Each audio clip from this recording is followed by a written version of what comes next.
ನಮಸ್ಕಾರ ಸ್ನೇಹಿತರೆ, ದಿಶಿರಾ ಕಿಚನ್ಗೆ ನಿಮ್ಗೆಲ್ರಿಗೂ ಸ್ವಾಗತ. ಲಾಸ್ಟ್ ಟೈಮ್ 7 ಕಪ್ ಬರ್ಫಿನ ನೀವೆಲ್ಲರೂ ಇಷ್ಟಪಟ್ಟು ನೋಡಿದ್ರಿ. ಇವತ್ತು ಅದಕ್ಕಿಂತ ಇನ್ನೂ ಸುಲಭವಾದ ಒಂದು ಸ್ವೀಟ್ ರೆಸಿಪಿ ಬೇಸನ್ ಬರ್ಫಿ ಹೇಗೆ ಮಾಡೋದು ಅಂತ ನೋಡೋಣ. ದೀಪಾವಳಿ ಹಬ್ಬ ಆಗಿರೋದ್ರಿಂದ ಸಾಕಷ್ಟು ಸ್ವೀಟ್ ರೆಸಿಪಿಗಳು ಮುಂದೆ ಕೂಡ ಬರೋದಕ್ಕಿದೆ. ಹಾಗಾಗಿ ಯಾರೆಲ್ಲ ಸಬ್ಸ್ಕ್ರೈಬ್ ಮಾಡಿದಿರೋ ಅವರೆಲ್ಲರೂ ಕೂಡ ಪಕ್ಕದಲ್ಲಿರೋ ಬೆಲ್ ಬಟನ್ ಅನ್ನು ಕೂಡ ಒತ್ತೋದನ್ನ ಮರಿಬೇಡಿ. ಬನ್ನಿ ಬೇಸನ್ ಬರ್ಫಿ ಹೇಗೆ ಮಾಡೋದು ಅಂತ ನೋಡೋಣ. ಬೇಸನ್ ಬರ್ಫಿ ಮಾಡೋದಕ್ಕೆ ಬೇಕಾಗಿರೋದು ತುಂಬಾ ಕಡಿಮೆ ಇಂಗ್ರೀಡಿಯೆಂಟ್ಸು. ಮುಖ್ಯವಾಗಿ 1 ಕಪ್ಪಷ್ಟು ಕಡಲೆ ಹಿಟ್ಟು, ನಾರ್ಮಲ್ ಬಜ್ಜಿ ಬೋಂಡ ಮಾಡುವಂಥ ಕಡಲೆ ಹಿಟ್ಟನ್ನೇ ಇಲ್ಲಿ ತೊಗೊಂಡಿರೋದು. ಹಾಗೆ ಸಕ್ಕರೆ 1.5 ಇಂದ 2 ಕಪ್ಪು. 1.5 ಕಪ್ ಹಾಕಿದ್ರೆ ಕಡಿಮೆ ಸ್ವೀಟ್ ಆಗುತ್ತೆ, 2 ಕಪ್ ಹಾಕಿದ್ರೆ ತುಂಬ ಫುಲ್ ಸ್ವೀಟ್ ಆಗುತ್ತೆ. ನೀವು ಸಕ್ಕರೆನ ಬೇಕಾದ ಹಾಗೆ ನೋಡಿಕೊಂಡು ಅಡ್ಜಸ್ಟ್ ಮಾಡ್ಕೋಬೋದು. 1 ಕಪ್ಪಷ್ಟು ಹಾಲು ಕಾಯಿಸಿ ತಣ್ಣಗಾಗಿಸಿ ಇಟ್ಕೊಂಡಿದ್ದೀನಿ. ಬಿಸಿ ಹಾಲನ್ನು ಉಪಯೋಗಿಸ್ಬೇಡಿ, ತಣ್ಣಗಾದ ಮೇಲೇ ಉಪಯೋಗಿಸಿ. ತುಪ್ಪ ಅರ್ಧ ಕಪ್ಪು. ಇಷ್ಟೇ ಸಾಕು, ಬೇರೆ ಏನೂ ಇಂಗ್ರೀಡಿಯೆಂಟ್ಸ್ ಬೇಕಾಗಿಲ್ಲ. ಮೊದಲನೇದಾಗಿ ನಾವು ಈ ಕಡಲೆ ಹಿಟ್ಟನ್ನು ಒಂದು ದಪ್ಪ ತಳದ ಪಾತ್ರೆಗೆ ಹಾಕೊಳ್ಳೋಣ.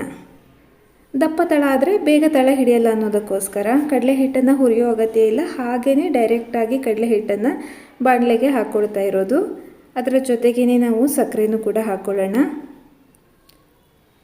ಸಕ್ಕರೆ ಜೊತೆಗೇ ಹಾಲನ್ನು ಕೂಡ ಹಾಕ್ಕೊಂಡು ಬಿಡೋದು. ಇದ್ರ ಜೊತೆಗೇ ನಾರ್ಮಲ್ 7 ಕಪ್ ಬರ್ಫಿಗಾದರೆ ನೀವು ತೆಂಗಿನಕಾಯಿ ಎಲ್ಲ ಹಾಕ್ತಾಯಿದ್ರಿ. ಇದಕ್ಕೇನೂ ಇಲ್ಲ, ಬರೀ ಇಷ್ಟೇ ಇಂಗ್ರೀಡಿಯೆಂಟ್ಸ್ಗಳು ಸಾಕು.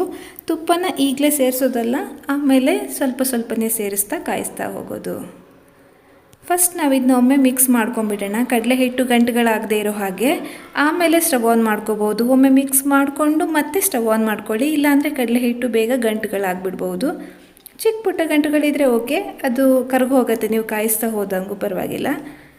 ಹಾಗೆ ಫ್ಲೇಮ್ ಮೀಡಿಯಮ್ ಇರಲಿ. ನೀವು ತುಂಬ ಫ್ಲೇಮ್ ಜಾಸ್ತಿ ಇಟ್ಬಿಟ್ರೆ ಏನಾಗುತ್ತೆ ಅಂತಂದರೆ ಬೇಗ ಪಾಕ ಬಂದುಬಿಡತ್ತೆ, ಕಡಲೆ ಹಿಟ್ಟು ಹಸಿ ಹಸಿ ಅನಿಸುತ್ತೆ. ಒಮ್ಮೆ ಈ ರೀತಿ ನೊರೆ ನೊರೆ ಬರೋದಕ್ಕೆ ಶುರುವಾದ ಮೇಲೆ ಇದ್ರ ಜೊತೆಗೆ ಸ್ವಲ್ಪ ತುಪ್ಪ ಹಾಕಿ ಕಾಯಿಸ್ಕೊಳ್ಳೋಣ.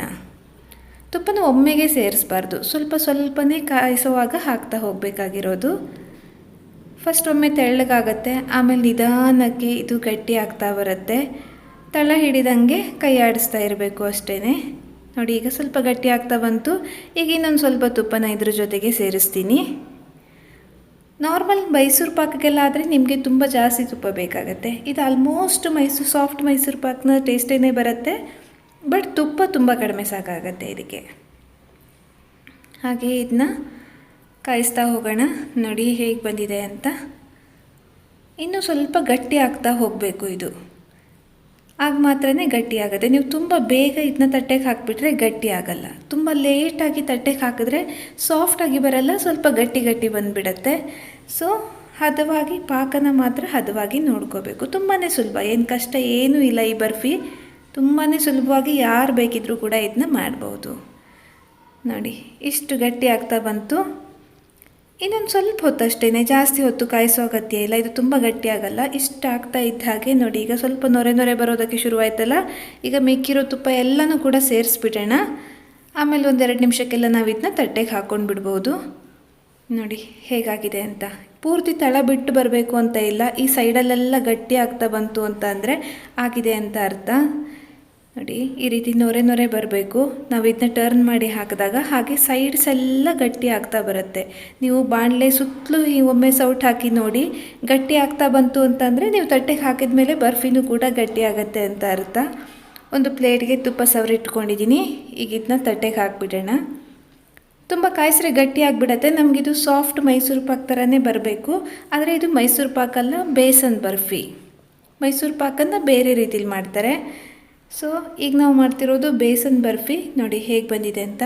ಈ ರೀತಿ ಸ್ವಲ್ಪ ನೊರೆಯಾಗಿ ಹೀಗೆ ಬಂತು ಅಂತಂದರೆ ಪಾಕ ಸರಿ ಬಂತು ಅಂತ ಅರ್ಥ. ಈಗ ಲೇಟ್ ಮಾಡಬಾರ್ದು, ಇದನ್ನು ಬೇಗನೆ ತಟ್ಟೆಗೆ ಹಾಕಿಬಿಡಬೇಕು, ಇಲ್ಲಾಂದರೆ ಇದು ಬಾಣಲೆನಲ್ಲೇ ಗಟ್ಟಿಯಾಗೋಗುತ್ತೆ. ಸೊ ಈಗ ಇದನ್ನೆಲ್ಲ ತುಪ್ಪ ಸವರಿರೋ ಒಂದು ಪ್ಲೇಟ್ಗೆ ಹಾಕ್ಕೊಡ್ತಾ ಇದ್ದೀನಿ. ಸ್ವಲ್ಪ ಹೊತ್ತು ಇದನ್ನ ತಣ್ಣಗಾಗೋದಕ್ಕೆ ಬಿಡಬೇಕು. ಒಂದು ಸ್ವಲ್ಪ ಹೊತ್ತು ತಣ್ಣಗಾಗಲಿ, ಒಂದು 5-10 ನಿಮಿಷ ಬಿಟ್ಟರೆ ಸಾಕು, ತಣ್ಣಗಾಗತ್ತೆ. ನೆಕ್ಸ್ಟು ಒಂದು ಚಾಕುವಿನ ಸಹಾಯದಿಂದ ಬೇಕಾದ ಶೇಪ್ಗೆ ಕಟ್ ಮಾಡ್ಕೋಬೇಕು. ಸೊ ಜಾಗ್ರತೆಯಾಗಿ ಕಟ್ ಮಾಡಬೇಕು ಸ್ವಲ್ಪ, ಯಾಕೆಂದರೆ ಇದು ತುಂಬ ಸಾಫ್ಟ್ ಆಗಿರೋದ್ರಿಂದ ತುಂಡಾಗಿಬಿಡತ್ತೆ ಬೇಗನೆ. ಸ್ವಲ್ಪ ಜಾಗ್ರತೆಯಾಗಿ ಕಟ್ ಮಾಡಬೇಕು. ಯಾವ ಶೇಪಿಗೆ ಬೇಕೋ ಆ ಶೇಪಿಗೆ ನಾವು ಇದನ್ನ ಕಟ್ ಮಾಡ್ಕೋಬೋದು. ನೋಡಿ ಬೇಸನ್ ಬರ್ಫಿ ರೆಡಿನೇ ಆಗೋಯಿತು. ಕಡಲೆ ಹಿಟ್ಟಿನ ಬರ್ಫಿ ತುಂಬಾ ಸೂಪರಾಗಿ ಬಂದಿರುತ್ತೆ. ನೋಡಿ ಟೆಕ್ಸ್ಚರ್ ಹೇಗಿರುತ್ತೆ ಇದು ಅನ್ನೋದು ತುಂಬ ಸ್ಮೂತಾಗಿ ಬರುತ್ತೆ. ಸಾಫ್ಟ್ ಮೈಸೂರು ಪಾಕ್ ನೋಡಿದ್ದೀರಲ್ಲ ಅದೇ ಥರನೇ ಬರುತ್ತೆ ಬೇಸನ್ ಬರ್ಫಿ ಕೂಡ ಆಲ್ಮೋಸ್ಟು. ಟೇಸ್ಟಲ್ಲಿ ಸ್ವಲ್ಪ ಡಿಫ್ರೆಂಟ್ ಇರುತ್ತೆ ಅಷ್ಟೇ. ಎಷ್ಟು ಚೆನ್ನಾಗಿ ಬಂದಿದೆ ಅಂತ. ಬೇಸನ್ ಬರ್ಫಿ ರೆಡಿ. ದೀಪಾವಳಿ ಹಬ್ಬಕ್ಕೆ ನಾವು ಇದನ್ನು ಖಂಡಿತವಾಗಿಯೂ ಮಾಡಿ ಅಕ್ಕಪಕ್ಕದವ್ರಿಗೆ ಸ್ವೀಟ್ ಹಂಚೋದಿರ್ಬೋದು, ಯಾರಿಗೆ ಕೊಡೋದಿದ್ರು ಬೇಕ್ರಿಯಿಂದ ತರೋ ಬದಲು ನಾವೇ ಮನೇಲಿ ಸುಲಭವಾಗಿ ಈ ರೀತಿ ಬರ್ಫಿಗಳನ್ನು ತಯಾರಿಸ್ಕೋಬೋದು. ಇದರ ಮೇಲೆ ನೀವು ಪಿಸ್ತಾ ಬಾದಾಮಿ ಏನಾದರೂ ಡೆಕೋರೇಷನ್ ಬೇಕಿದ್ರೂ ಕೂಡ ಮಾಡ್ಕೋಬೋದು. ನಾನು ಬೇರೆ ಏನೂ ಹಾಕಿಲ್ಲ, ಸಿಂಪಲ್ಲಾಗಿ ಬರ್ಫಿನ ಮಾತ್ರ ಇಲ್ಲಿ ಪ್ರೆಸೆಂಟ್ ಮಾಡ್ತಾಯಿದ್ದೀನಿ. ನೋಡಿದ್ರಲ್ವ ಬೇಸನ್ ಬರ್ಫಿ ಹೇಗೆ ಮಾಡೋದು ಅಂತ. ತುಂಬಾನೇ ಸುಲಭ, ಖಂಡಿತವಾಗಿಯೂ ಕೂಡ ಟ್ರೈ ಮಾಡಿ ನೋಡಿ. ಹಾಗೆ ಇವತ್ತಿನ ವಿಡಿಯೋ ಕೂಡ ಇಷ್ಟ ಆಗಿದ್ರೆ ಒಂದು ಲೈಕ್ ಮಾಡಿ, ನಿಮ್ಮ ಫ್ರೆಂಡ್ಸು ರಿಲೇಟಿವ್ಸ್ಗೂ ಎಲ್ಲರಿಗೂ ಕೂಡ ದೀಪಾವಳಿ ಸ್ವೀಟ್ ರೆಸಿಪಿನ ಶೇರ್ ಮಾಡಿ. ಸಿಗೋಣ ಮುಂದಿನ ವಿಡಿಯೋದಲ್ಲಿ. ಅಲ್ಲಿವರೆಗೆ ಧನ್ಯವಾದ.